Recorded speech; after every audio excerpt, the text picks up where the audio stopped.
Bonjour à vous les jeunes, bienvenue dans mon laboratoire à l'IRD. Voici Graminet, mon fidèle compagnon de recherche.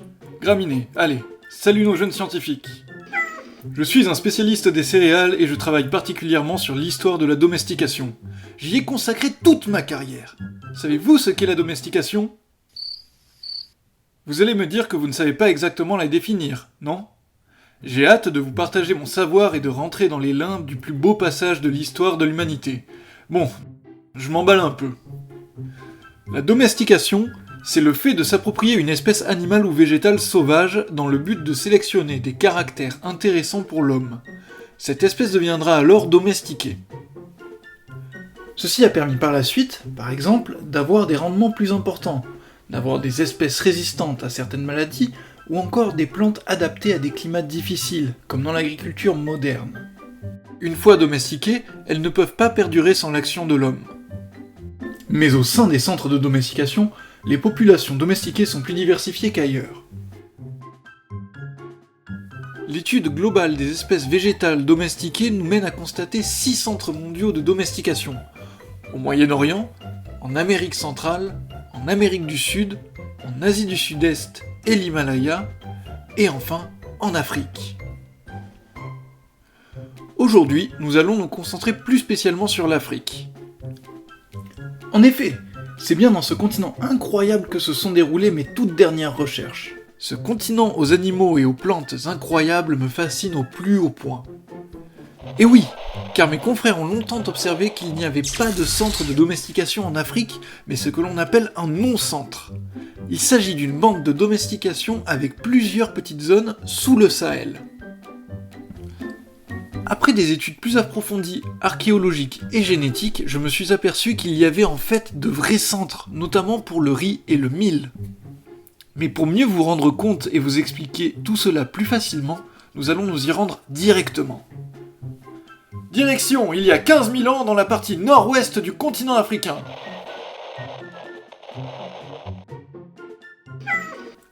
Durant cette époque, d'importants changements climatiques ont eu lieu. Il y a eu alors une aridification contribuant à l'extension du Sahara. Heureusement que sous le Sahara, il y a le Sahel, une zone fertile propice au développement des plantes et des populations humaines. C'est alors que débute l'agriculture. On est alors en plein dans les tout premiers essais de domestication de plantes. Mais laissons cette période de côté et faisons un bond dans le temps jusqu'en -5000 afin que je vous présente mon sujet d'étude favori, le riz africain. À ce moment-là, la population de riz sauvage africain, l'espèce non domestiquée, sortait tout juste d'une crise climatique globale qui avait réduit sa taille. La situation va rester stable environ 4000 ans. Nous pouvons laisser le riz tranquille pour l'instant. Ce qui nous laisse l'opportunité d'étudier une espèce encore méconnue et pleine de secrets, le mil.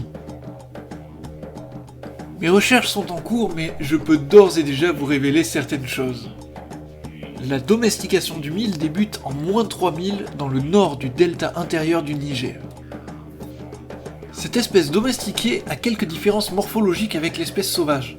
La graine tombe toute seule chez la forme sauvage. Or, dans le cas de la forme domestiquée, les hommes ont sélectionné des plantes avec des graines non déhiscentes, c'est-à-dire qui ne tombent pas. Extraordinaire, n'est-ce pas ? Le fait qu'elles ne tombent pas simplifie la récolte. Astucieux. Au niveau du nombre de ramifications, il y a aussi une différence. On peut voir que la plante sauvage en possède beaucoup, ce qui n'est pas le cas pour l'espèce domestiquée. Je ne sais pas encore tout, mais j'ai hâte de percer ces secrets d'histoire.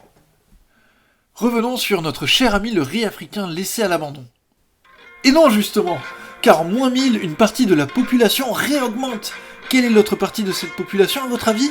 La partie qui va être domestiquée bien sûr. En effet, la domestication commence entre -800 et -400 dans le delta intérieur du Niger. Eh ben dis donc, il est réputé ce Niger. On estime que le processus de domestication a duré 1000 ans. Ça fait long pour nous, simples humains.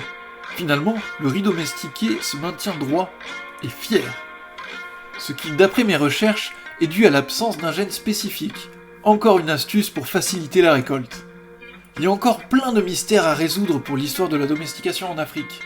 mais j'ai quand même réussi à comprendre pourquoi on a pensé pendant longtemps qu'il y avait plusieurs centres de domestication, alors qu'il n'y en a qu'un par espèce. Je vous demande toute votre attention, car c'est un phénomène particulier. En réalité, nous avons été induits en erreur pendant des années, car des échanges génétiques entre populations sauvages et domestiquées ont eu lieu. Cela a contribué à augmenter la diversité des populations et donc à simuler plusieurs centres de domestication aux endroits où ces échanges se faisaient. On appelle ce phénomène l'introgression.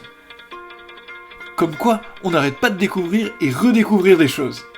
Par exemple, nous pourrions étudier le sorgho, le fonio, l'igname et d'autres espèces. Eh ben, je crois que notre voyage touche à sa fin, mes jeunes pousses. Pour une fois, j'ai essayé d'être concis et j'espère que vous avez pu goûter à l'incroyable histoire de la domestication. Oh là là, passionné comme je suis, le temps est passé à une allure folle. Il ne fait pas bon de trop rester longtemps dans le passé. Allons-y, retour au labo. Oh non! Je viens de me rendre compte que j'avais laissé seul et sans surveillance Graminé dans le labo et ce coquin s'est amusé...